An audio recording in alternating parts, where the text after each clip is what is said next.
আজ আমরা চলে এসেছি মালয়েশিয়ার প্রশাসনিক এলাকার একটি অসাধারণ সুন্দর জায়গা।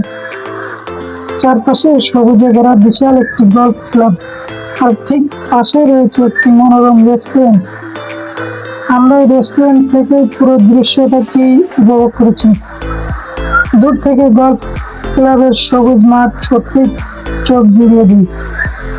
পরিচ্ছন্ন পরিবেশ, খোলা আকাশ এবং চারপাশের নীরবতা সব মিলিয়ে এমন একটি স্থান যেখানে এলে মন ভালো হয়ে যায়। যারা মালয়েশিয়াতে আসবেন তারা আশেপাশের এলাকাটি অবশ্যই ভ্রমণের তালিকায় রাখবেন। ভিডিওটা যদি ভালো লাগে তাহলে অবশ্যই একটি লাইক দিন, আপনার মতামত কমেন্টে জানান।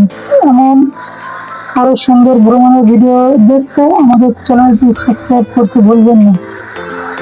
কিছুক্ষণ যাওয়ার পরে দেখতে পেলাম অনেক মানুষ এখানে হাঁটাহাঁটি করছে, কেউ প্রাকৃতিক সৌন্দর্য উপভোগ করছে, আবার গল্ফ মাঠের ভেতরে কয়েকজনকে কোনো একটি পরিকল্পনা বা কার্যক্রম নিয়ে আলোচনা করতে দেখা যাচ্ছে।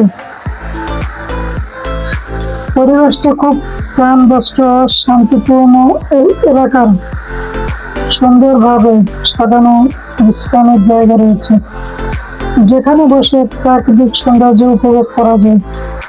সবুজ ঘাস, পরিচ্ছন্ন পরিবেশ, সুন্দর একটা রেস্টুরেন্ট, সব মিলিয়ে এই আকাশ এবং চারপাশের নীরবতা সব মিলিয়ে এটি এমন একটি স্থান যেখানে এলে মন ভালো হয়ে যায়। আপনি যদি মালয়েশিয়ায় ভ্রমণে আসেন, এই শহরের ব্যস্ততার বাইরে একটু শান্ত, সবুজ, মনোমুগ্ধকর পরিবেশের সময় কাটাতে চান, তাহলে এই গল্ফ ক্লাব আপনার ভ্রমণের তালিকায় রাখা উচিত। আমরা দূর থেকে দেখতে পাচ্ছি কিছু মানুষ এখানে কোনো একটা কিছু করবে, তার জন্য এটা ঘুরে দেখছে। একটু রোদ আছে, তারপরেও তারা ছাতি নিয়ে ঘুরে বেড়াচ্ছে। আশেপাশে দেখতে পাচ্ছেন দু একটা গাড়ি, তারা যদি ক্লান্ত হয়ে যায় গাড়ি নিয়েই আবার ফেরত আসবে।